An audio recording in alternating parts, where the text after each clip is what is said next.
I'll just read the first few verses and then chant the 6th verse. Karala dangsroga drishtya dushpreksha brukuti mukkaha shulamudhyamya sadasi danavan idam abravit. Exhibiting his terrible teeth, fierce glance, and frowning eyebrows, terrible to see, he took up his weapon, a trident, and thus began speaking to his associates, the assembled demons. Bho dhanavadaitya duimurdangstrayaksha sambara sattabaho hayagriva namuche paka ilvala viprachite nama mamavachak pulaman sakunadaya sanadaya shunutan nataram sarve kriyatam ashumacharam. O Danavas and Daityas, O Dvimurda, Trayaksha, Shambara, and Sattabahu, O Hayagriva, Namuchi, Paka, and Ilvala, O Viprachiti, Pulaman, Shakuna, and other demons. All of you kindly hear me attentively and then act accordingly to my words without delay. Text 6.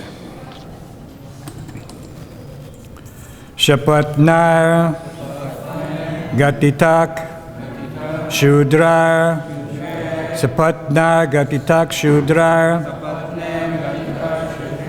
Brata Me Dayatak Surit Brata Me Dayatak Surit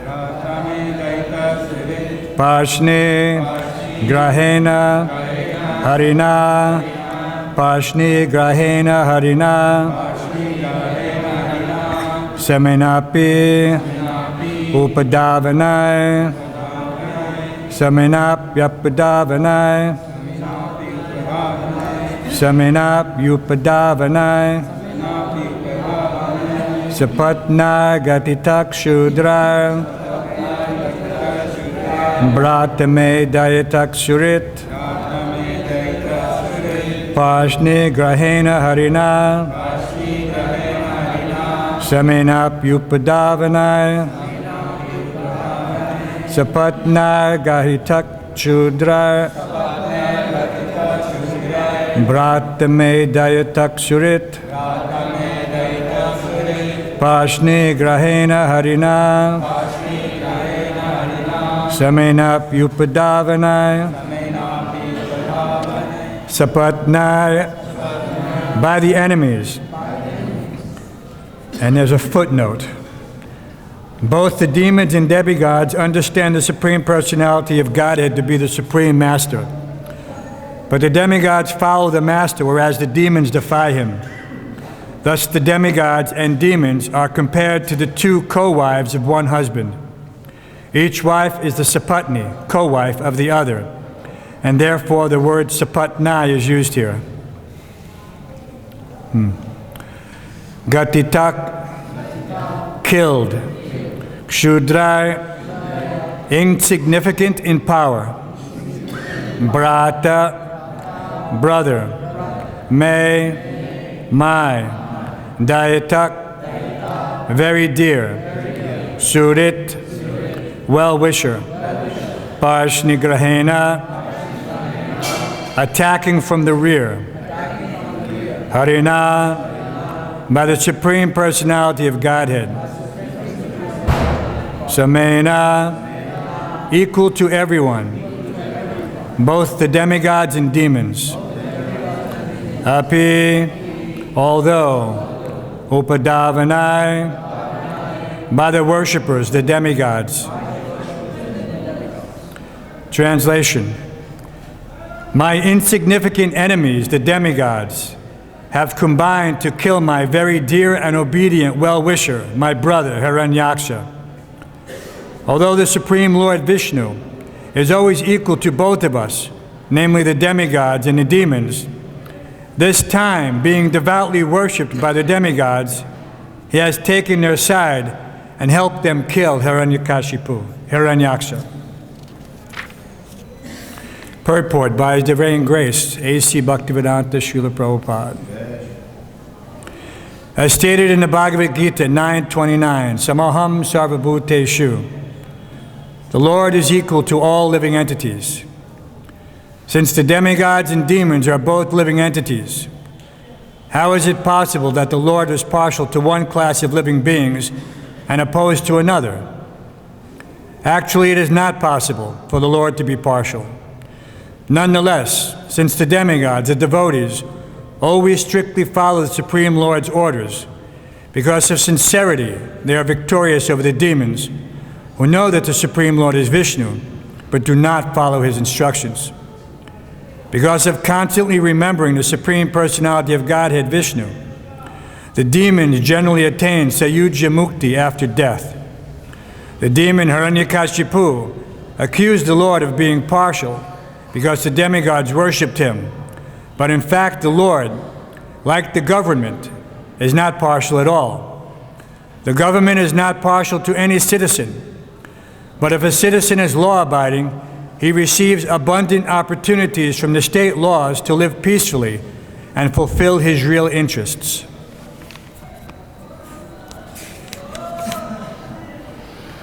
Translation again. My insignificant enemies, the demigods, have combined to kill my very dear and obedient well-wisher, my brother Hiranyaksha.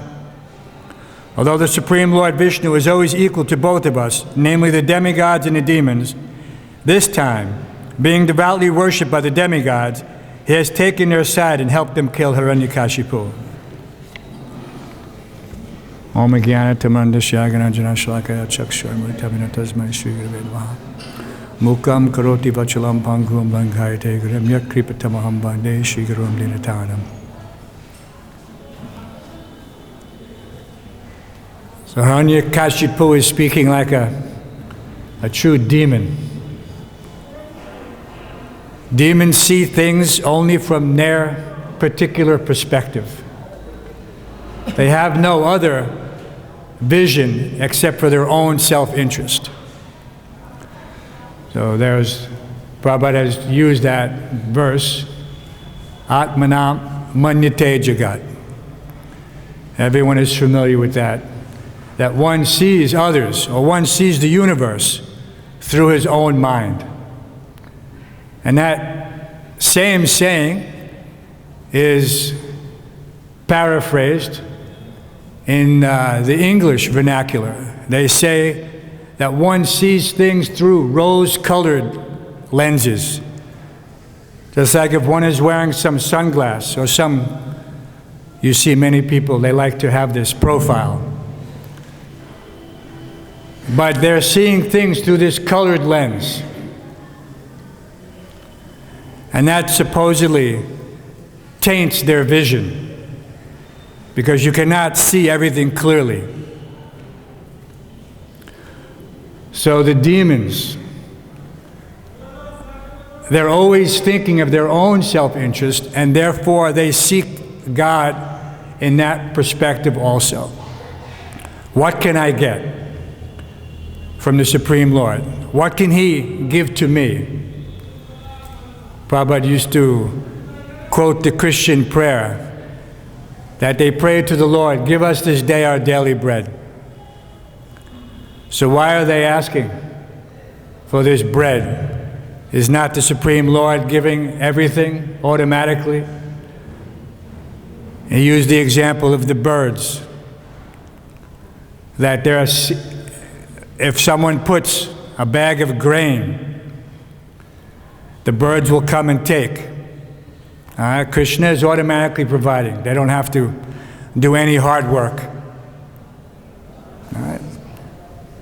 But they'll not keep anything other than for their own use. Prabhupada said they'll not take more than necessary, and they'll not keep some stock for the next day or for black market use. So this is very interesting. Nowadays, we see that there is so much unnecessary accumulation. People are always worried that I must have some extra whatever, extra money, extra food. There are whole movements based on this. They're called preppers. They're waiting for the apocalypse, the end of the world. The devotees know that this world will come to some devastation in 427,000 years. But they're waiting by some political calculation that there'll be some devastation, that the economy will collapse, because they have no faith in God. They're only calculating whatever they can see through their own minds. Just like Hiranyakashipu. He thinks that Vishnu has favored the demigods. But the Supreme Personality of Godhead is always equal to everyone. And the example is that the government gives equal benefits to all the citizens. But yet there is a jailhouse, there is a prison, and there is a college. And one can choose to take advantage of the government's benefits by being a good citizen and going to school and furthering himself through education or through government service. In India especially, many people are trying to become IAS, a very coveted position, to get this service. And once he achieves this, he thinks, now my life is perfect. And he puts it on his business card, such and such, IAS. He thinks, now I have become perfect. But this is also some material position. And then there are those who want to take. They'll steal, they'll rob by some scheme, and they'll be caught and thrown into the prison. So the government is giving some judgment, but the judge is impartial. He has no enmity towards any particular person. He just sees that this person has followed the laws, and he'll be left alone to take advantage of the government benefits. And this person has broken the laws, and he'll be punished. Just according to that, whatever the law, just like we cannot violate the laws of Krishna. Krishna is giving everything. If one thinks that I can defy the law of gravity, many people in their craziness. Prabhupada once said that in the mind, a person walks to the edge of a high cliff, and the mind says, jump. But the intelligence says, no. So in all circumstances, there is some opportunity to have this choice. So if the mind says to do something foolish, and one listens to the mind, and he has no ability to distinguish, then he is lost. So we apply this to ourselves on a regular basis, on a daily basis. We have the choice to follow the path. What is that verse? Yasyasti bhaktir bhagavati kinchana. So one can automatically achieve all the good qualities of the demigods. Or else he can become manoraten asati daivatobihi. He can remain on the mental platform, the chariot of the mind, hovering, not knowing what is right action, what is good action, what is the Vaishnava action, what is the highest action, to engage in service to the Supreme Personality of God and achieve the ultimate goal. So the Hiranyakashipu, we cannot think. And as a result, he makes Vishnu his enemy, because he has seen that all. He is the cause of my brother's death.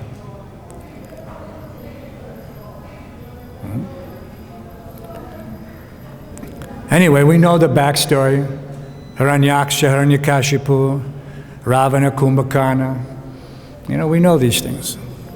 This is all Krishna's pastime. But the lesson is there. Don't become inimical to the Supreme Personality of Godhead. Don't think that Krishna is my order supplier. That give us this day our daily bread. Give us whatever. Someone is thinking, I did not get this. I've come to Krishna consciousness, but I have not achieved any position, so let me go away. Prabhupada has shown he uses those throwing and covering. That someone comes into this association and he stays for some time. But then because he is not sincere, so Prabhupada uses this term quite clearly, that this is the only distinction, sincerity.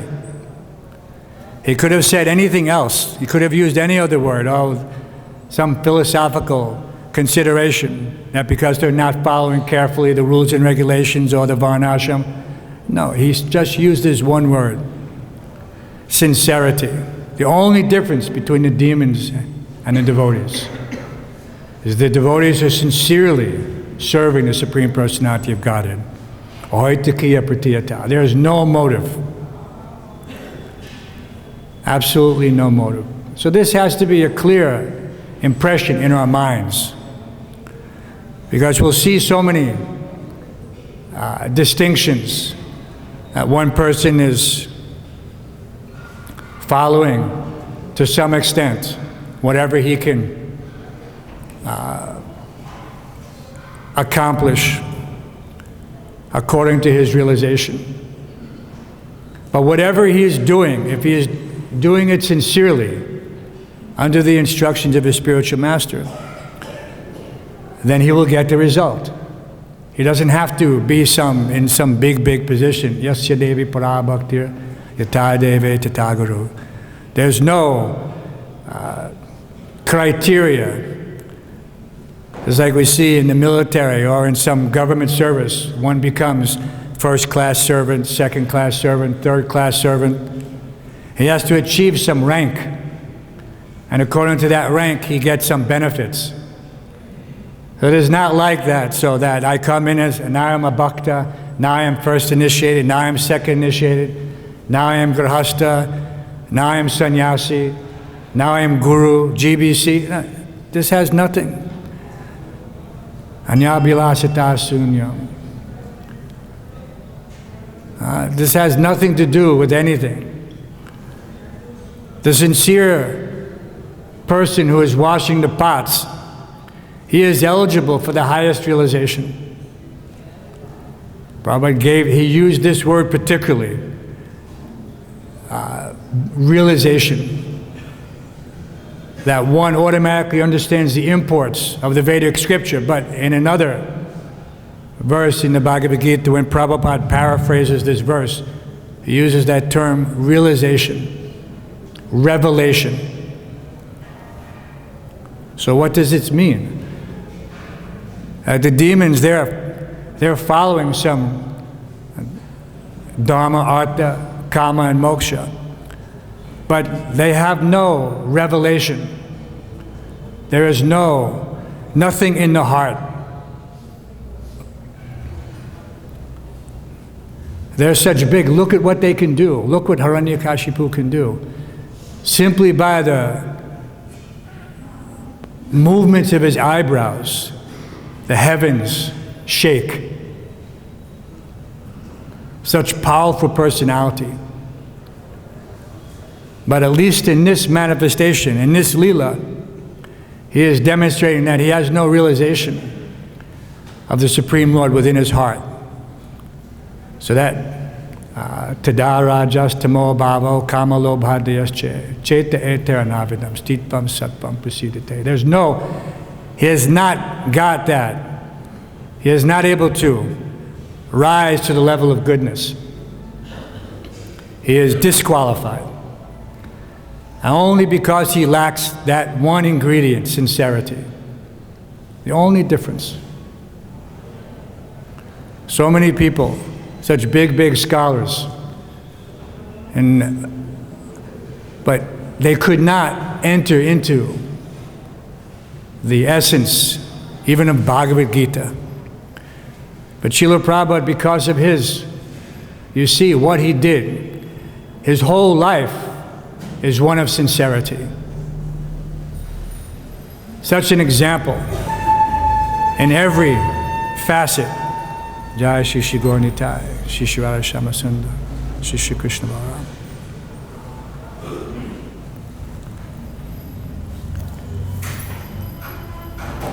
So we should try to understand how he emphasized that this ahoitikiya pratiyata nadanam najanam nasundarim kavita vajagadisha kamana. We take so many things and try to, in our daily interaction with the public, we can speak so many words, but without this sincere surrender to the instructions of the spiritual master, then there'll be no potency. Purity is the force. It is not some mechanical, mental achievement that if I read Bhagavad-Gita, Bhagavatam, Chaitanya Charitamrita, without sincerity, there'll be no realization. So many scholars have read these things. So many scholars have commented. But it's just like the pilgrimage of the crows. One time, many years ago, when we first came to India, we were doing this Navadvip Mandal Parikram. This is just after Srila Prabhupada left the planet. So we were in the home of Srinivas Acharya, and we were doing nice kirtan. And when the kirtan was over, the devotees were chanting, and some Gaudiya Math, devotees were there. So I was taking some photos just for memory to bring back and show the devotees in New York Temple who couldn't come. And one elderly sannyasi, godbrother of Srila Prabhupada, he motioned me, he said, "I'd like you to take my photo. And if you could just please give me." In those days, everything was film, nothing instant. Even if I took the photo, it would have to be developed and then have to get it back to him somehow or other. So I said, no problem. And then he volunteered the information that I want this because I have just finished translating Chaitanya Charitamrita into English.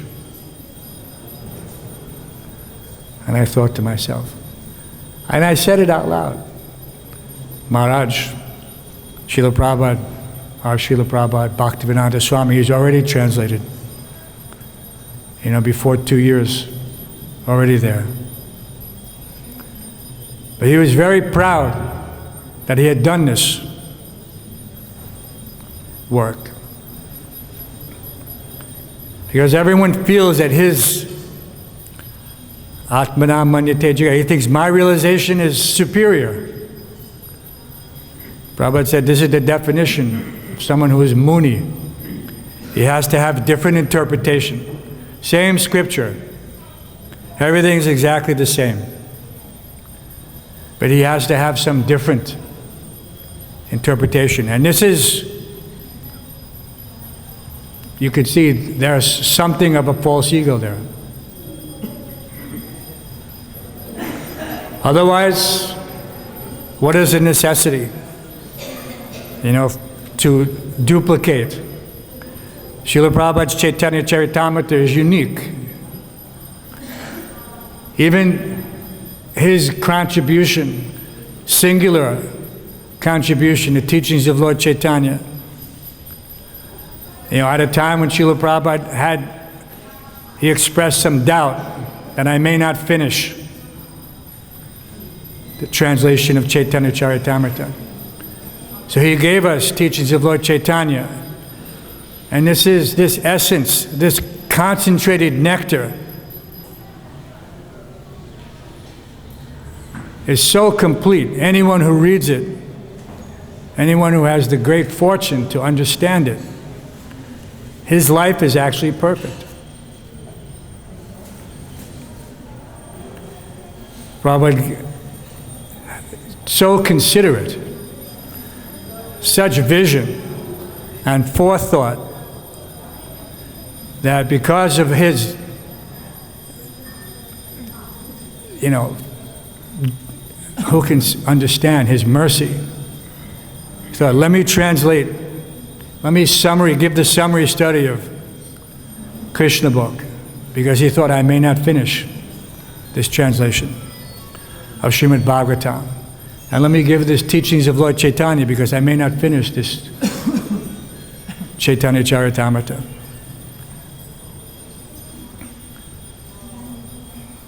So this is,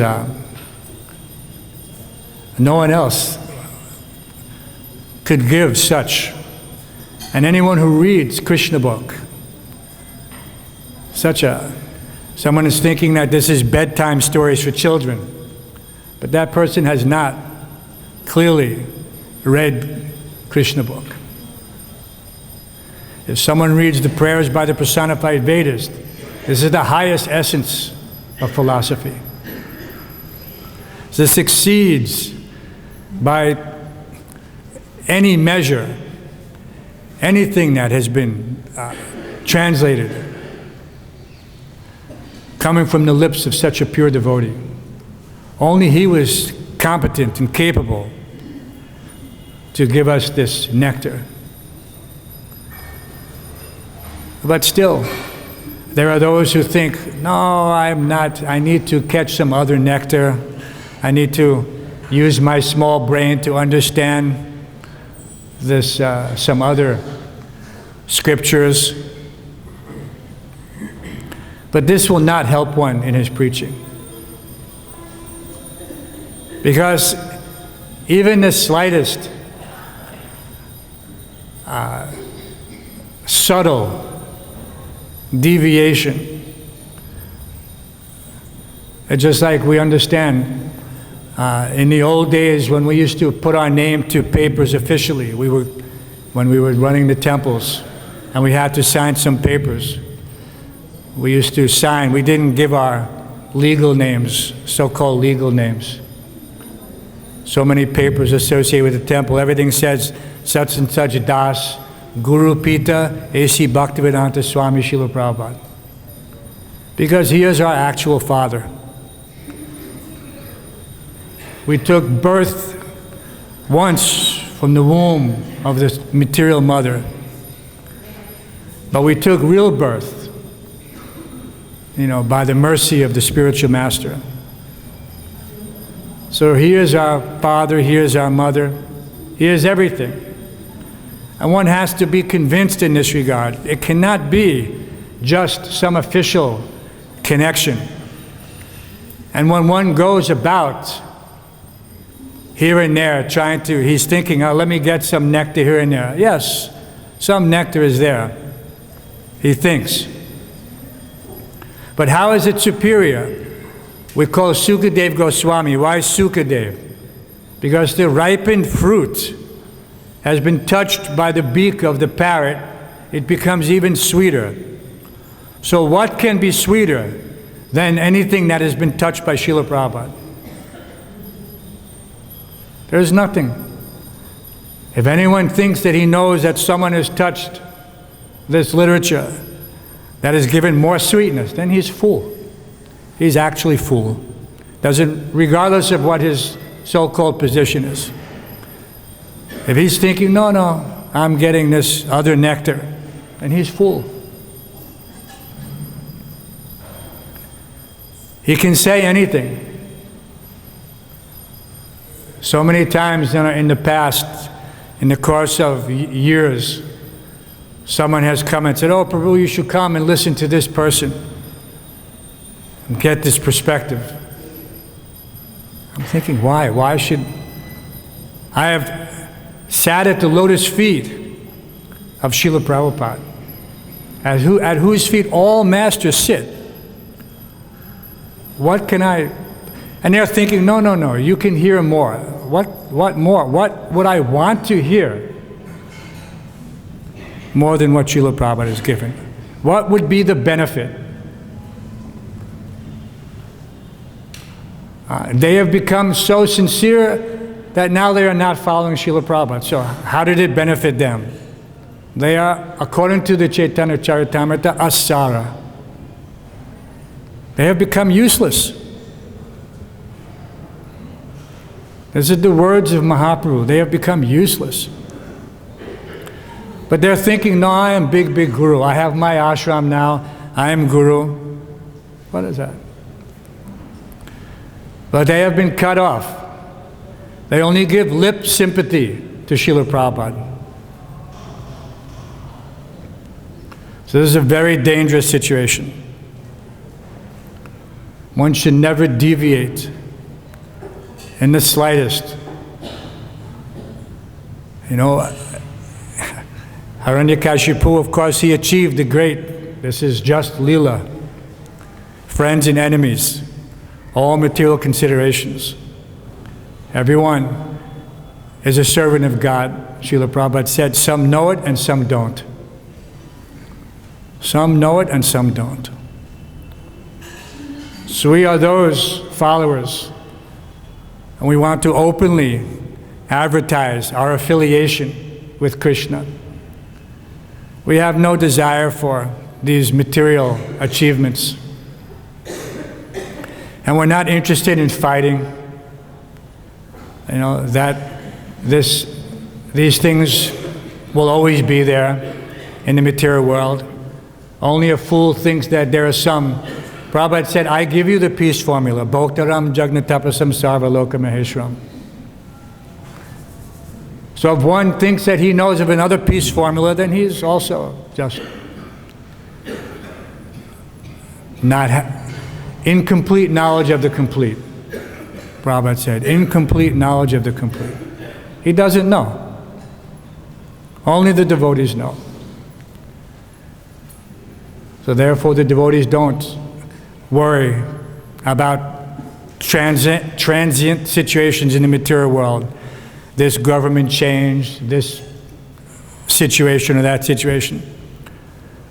Everything will go on. And the devotee is completely peaceful, totally situated in the loving service of the Supreme Personality of Godhead. No fear. And if he has any fear, then this is a symptom of some remnant of ignorance. He has not achieved and that's all right. But to become free from ignorance, he has to clearly follow this path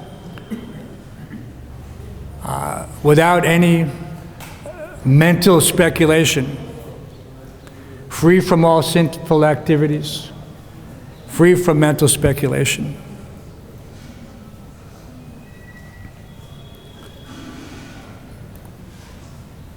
So we have 15 minutes. We want to open up, so if anyone has any questions, I can read the verse again. My insignificant enemies, the demigods. Just this alone. This is the mentality of the demon. Ishwaraham aham bhogi, siddhaham balavan sukhi.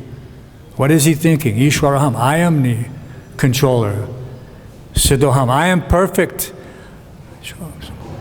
I am powerful and happy. I am the most powerful. Ishwaraham bhogi, siddhaham balavan sukhi. I am perfect, powerful, and happy. Amazing. My insignificant enemies, the demigods, have combined to kill my very dear and obedient well-wisher, my brother Hiranyaksha. Although the Supreme Lord Vishnu was always equal to both of us, namely the demigods and the demons, this time, being devoutly worshipped by the demigods, he has taken their side and helped them kill Hiranyaksha.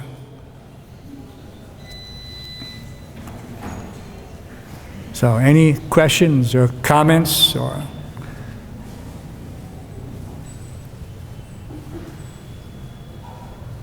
Yes, Prabhu. Thank you very much for the wonderful class. Thank you so much for the wonderful class. You described the perspective of a demon's mentality, what they think of the Lord. In our moment, you also described how we have deviated from the principles or the teachings of Prabhupada. I would like you to, or rather suggest us or guide us how we can establish things back to how it was from the deviation. Well, everyone who's here is already properly situated. This is the first indication. Nashtak prayashu bhajreshu nityam bhagavata sevaya bhagavati uttama shalakir bhaktir bhavati nashaki. That this Bhagavatam, by hearing this on a regular basis, one thing which has helped me remain focused is that daily, without fail, we have the great fortune to hear Srila Prabhupada's lectures, his instructions. His voice is preserved. So if one is listening to Srila Prabhupada regularly, then he is automatically situated in the most secure position. Because he is surrendered to that. If I am hearing Srila Prabhupada say exactly what I need to do, I am confident that by doing so, I am properly situated. Srila Prabhupada has told us many times, in Mayapur, in Vrindavan, just because everyone has a playlist. So I have a playlist. I served in New York for many years. So I have all of Srila Prabhupada's lectures in New York. I served in Vrindavan for many years. So I have all of Srila Prabhupada's lectures from Vrindavan. And I served in Mayapur. So I have all of his Mayapur lectures. So I listen to these constantly, along with others. There's no loss. So many nice, just like I remember first listening to the Yoga Systems tapes when I came to the temple. Prabhupada was giving those lectures in Los Angeles. They became the Yoga System, a series of 7 cassettes. If anyone remembers what a cassette tape is. And we were listening very carefully to every single word. And these, even if we didn't understand fully how these Prabhupada's words were penetrating through the modes of material nature, this covering since time immemorial, that oral reception, and that was purifying our hearts. And again, that's that verse, Tadarajas tamo bhavo kamalo bhadiyasche. This gradual elevation allowed us to make a decision and allows us to continue to have the strength to do the right thing in relationship to serving Prabhupada and serving his mission. This is his mission. It is not just a material society. He didn't create a society for some legal structure. That is there. There has to be some compliance. The government insists that it must be there. There must be a trust, conform to the charity, the Bombay Acts of such and such time. But that is superficial. But he created this trust in that name, ISKCON, just as a vehicle to propagate the mission, his mission, the Supreme Personality of Godhead's mission, of which he is the supreme commander. It is not an ordinary thing. So if we're thinking that this society is just something which I can leave because it no longer suits my purpose, I don't find it so-called conducive for my conception because I am not getting this. In Mayapur, one very close devotee of Srila Prabhupada, who was a Sanskrit editor, he became contaminated here in Vrindavan only. And that contamination came to the level where he requested from Srila Prabhupada his blessings to find another guru. Such a, remember this throwing and covering potency of Maya. So this covering potency, even after coming to Krishna consciousness, one can again be covered. It doesn't take much, just a little deviation. And he was thinking that now, and what was the term Srila Prabhupada used? Over-intelligence. Carefully try to understand the words of the spiritual master. Prabhupada said such persons were over-intelligent.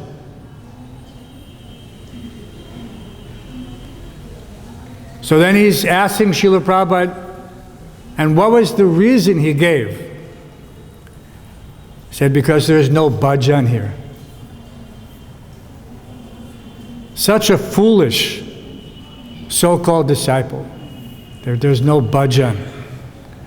And he's thinking bhajan means what?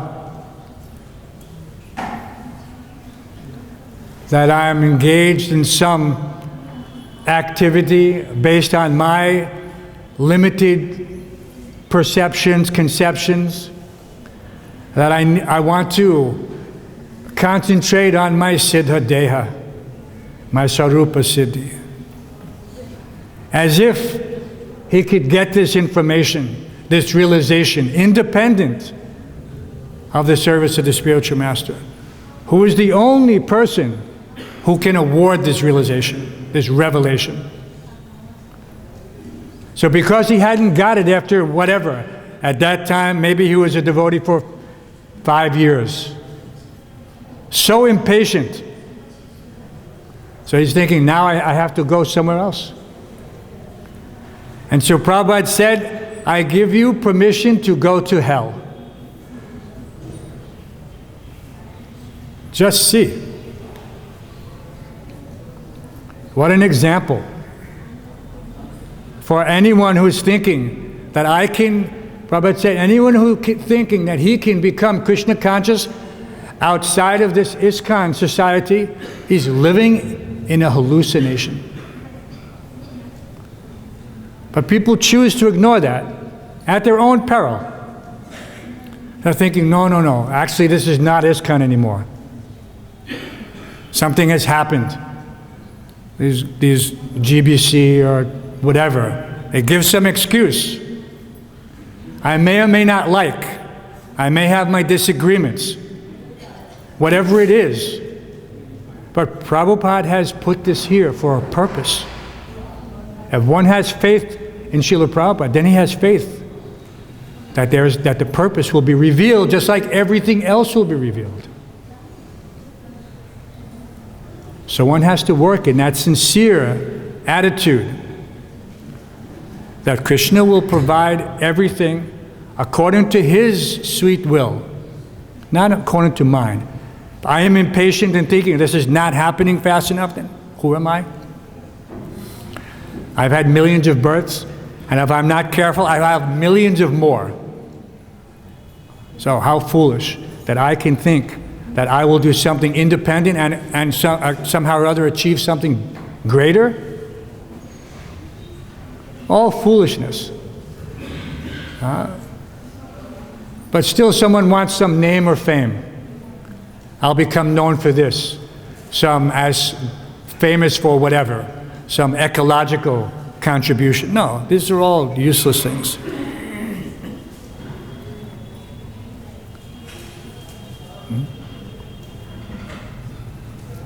But we have to have faith in Prabhupada. It doesn't come by lip sympathy.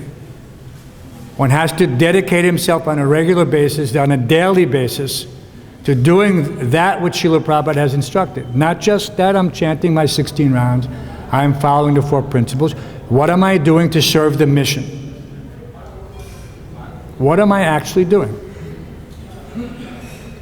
Has to be a concrete thing. If I go to my work, if I'm working any place, I'm on some accountability scheme, whether it's a clock. Nowadays, sometimes you see someone has to swipe his fingerprint to show that he has gone into the office,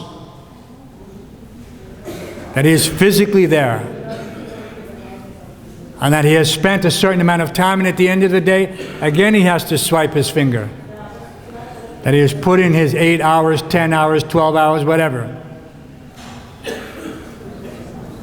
So there is accountability. But it is on the honor system. No one is looking. But Krishna is seeing, Prabhupada is seeing. What have we done? And whatever we have done sincerely, Krishna is seeing. Just act in such a way that Krishna will see you. It can't be any simpler. We could say it 1,000 times, 1,000,000 times. But we have to be convinced of this.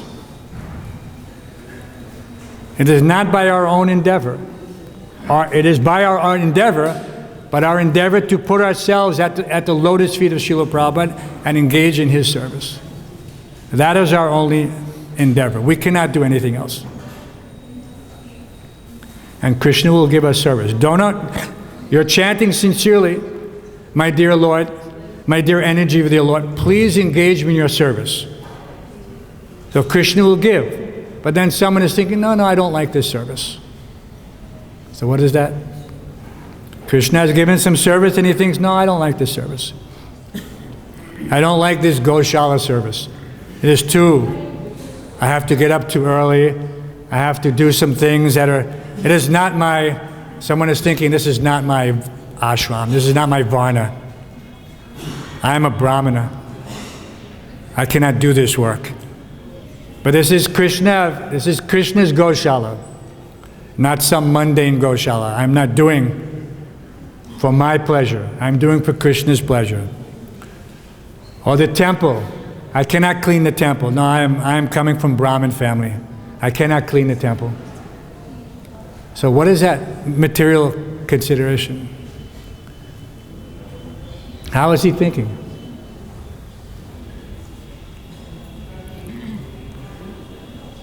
So one has to give up all these material designations, these anarthas.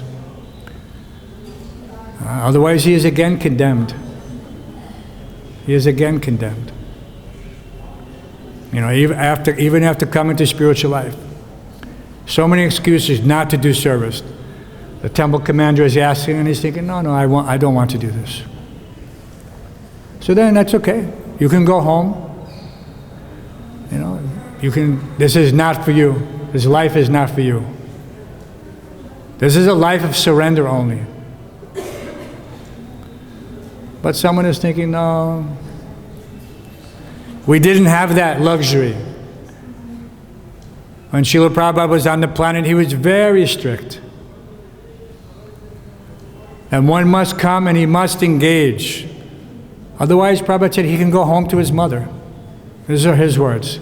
He can go home to his mother. Yeah, we are not for. There's one devotee said, Prabhupada, in the military they have a saying, only a few good men. And Srila Prabhupada said, yes. That is also our thought. Only a few good men. We don't need many. Yes, Maharaj. Maharaj knows this very well. Just to give more support to what you said, we were reading this morning during Mangalactic time, because there was this one Mataji, it takes her too long to chant her rounds. And Prabhupada says, temple duty is better than chanting. Mm-hmm. That means, of course, in Vrindavan means we have to do some practical seva also. We're not just here to do a bhajan, as you were saying. Last weekend I was reading about some devotees who were asking Prabhupada, Srila Prabhupada, is it true that you are our eternal Father? Srila Prabhupada smiled slightly and he says, I think so. Then he quoted the verse that we chant every day. Chakudana Diloye Janme Pita Se. Pita Se. Because we chant Chakudana Diloye Janme Prabhu Se. And then he changed it into Chakudana Diloye Janme Pita Se. Janme Pita Se. You are our eternal Father, birth after birth. And regarding being loyal to Srila Prabhupada, especially in Vrindavan, there are many kathakas. We have so many billboards, advertisements of different kathas, of different professional reciters. And we've heard just recently also that just in the Parikrama Mart, after Varahagat, there is one speaker there, and devotees are accustomed now to go there during the Bhagavatam class. And they will ask and invite our devotees, Prabhu, come. There is a very nice nectar. We're healing from here. You should come. And one devotee told me, no, I don't go there. Prabhupada says we should not go outside of the four walls of Krishna Balaram Mandir. Otherwise it's very dangerous. We don't know. We're maybe listening to some katha of somebody who's only temporarily enjoying, and this is for the Hindi-speaking devotees. Milk touched by the lips of a serpent, Prabhupada said. Yeah, it's very dangerous, and I think we have to inform that. Anyone, Prabhupada said, here in Vrindavan, anyone living in the ashram was not allowed to go. In those days, Ras Leela, you know, during Shravan Main, everything, there's so many. He said, no one was allowed to go. It wasn't an option. He said, no one. He said, what are you hearing? The example comes to mind. Srila Prabhupada was listening to Srila Bhaktisiddhanta giving pravachan. And just like we're sitting here, and at some point, the doors open. And Srila Bhaktisiddhanta is on the asana. Srila Prabhupada was in the office, was in the audience. And another godbrother got up and went to take darshan. He left the assembly and went up, and after some time, he again came back and sat down. And Bhaktisiddhanta Srila Prabhupada said, oh, where have you gone? And he responded, oh, I have gone for darshan. And Srila Bhaktisiddhanta Prabhupada said, oh, what have you seen? He said, oh, I saw that, Krishna is wearing very nice dress, this color, that color, and holding this nice Venu, Bangsi, and he's wearing such nice mukut. Srila Bhaktisiddhanta commented, said, simply eye exercise. Simply eye exercise. So if someone is going out to this kata, this is simply ear exercise. There is nothing valuable that he can achieve. Simply, the vibration is there, but it is actually mundane. It is only covered with a thin veneer. Everyone has seen, everyone has heard. There's Bhagavad Saptaha, they're giving, but Prabhupada said, what do? They get up from this asana and then they go smoke some bidi, associate with some woman. You see these long beard bubbas, they're wearing dressed like sannyasi, and they're escorting some beautiful young lady all around. Why? Because they're getting paid to be their guide. This is their situation. And then they will turn around and give some discourse. So what is the value of that discourse?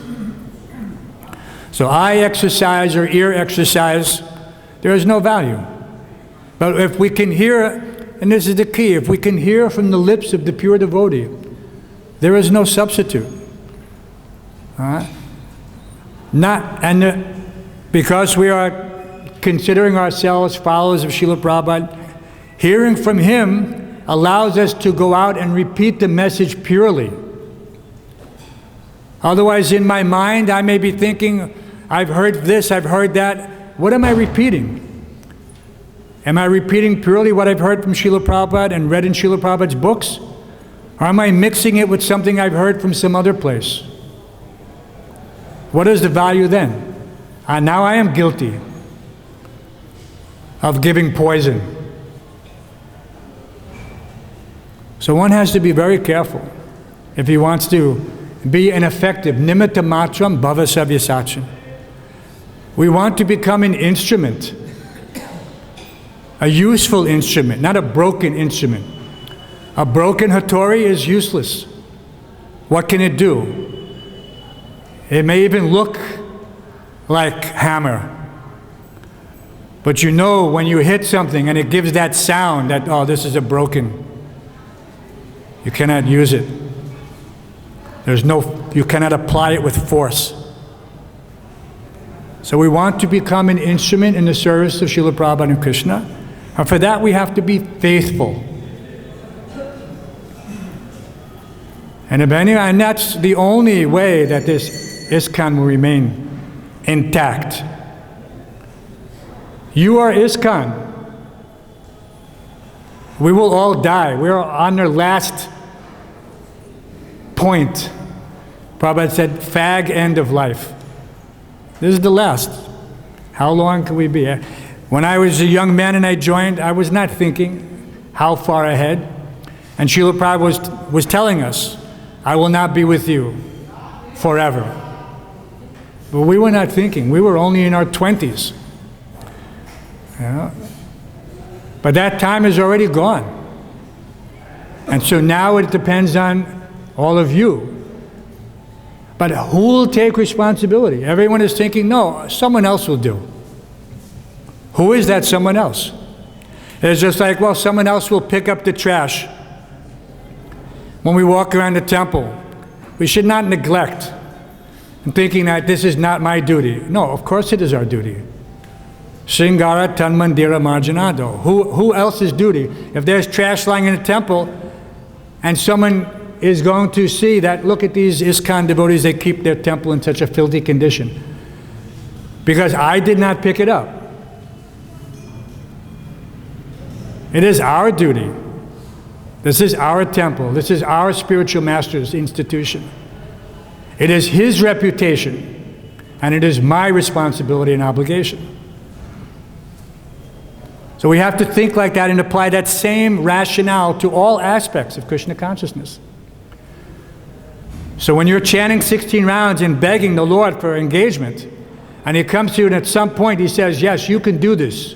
You can be surrendered.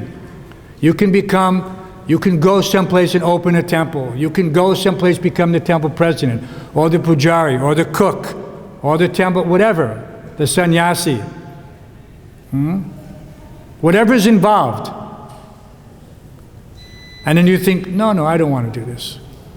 Then, whose responsibility for the dissolution of ISKCON? You are. Because you did not take the responsibility. Someone is thinking, oh, you're looking simply for position. You just want to be GBC. You want to eat the Mahaprasadam. Oh, if that's the case, then that is not good. But if anyone thinks GBC is easy, then he's also living in a hallucination. There is nothing easy. Very difficult situation. Matter of fact, I think everyone should try. Just like Prabhupada said, and you become guru. So everyone should become GBC. And try. And see how it is. And then come back. That philosophy is there, that before one criticizes, he should walk a mile in that person's shoes. Very easy to criticize. But again, just think, everyone has the opportunity to take the hard work. And if he does it, then the society will flourish. Again, another 50 years, another 10,000 years. There's no problem. But if everyone is looking for a comfortable situation, then who will take responsibility?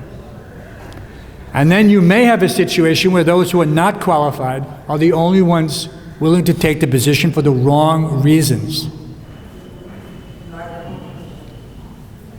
So be very careful. Be sincere. And when you have the opportunity to do something, when you see something wrong, you fix it. You own it. Just like you own that piece of trash on the floor. It belongs to you. Pick it up and dispose of it properly. If you see a problem, you take it to the temple authority. Prabhu, I have seen such and such. He's going to this Ras Leela outside at night. You're doing him a favor. Because if he continues, he will not serve his situation. He will not serve anyone's situation. And better he goes back to his mother sooner than later, before he contaminates someone else.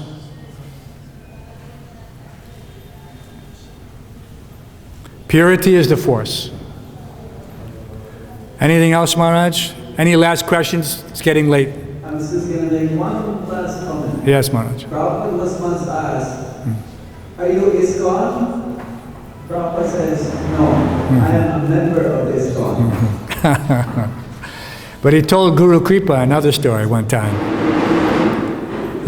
Because Guru Kripa said, Prabhupada, I don't like ISKCON.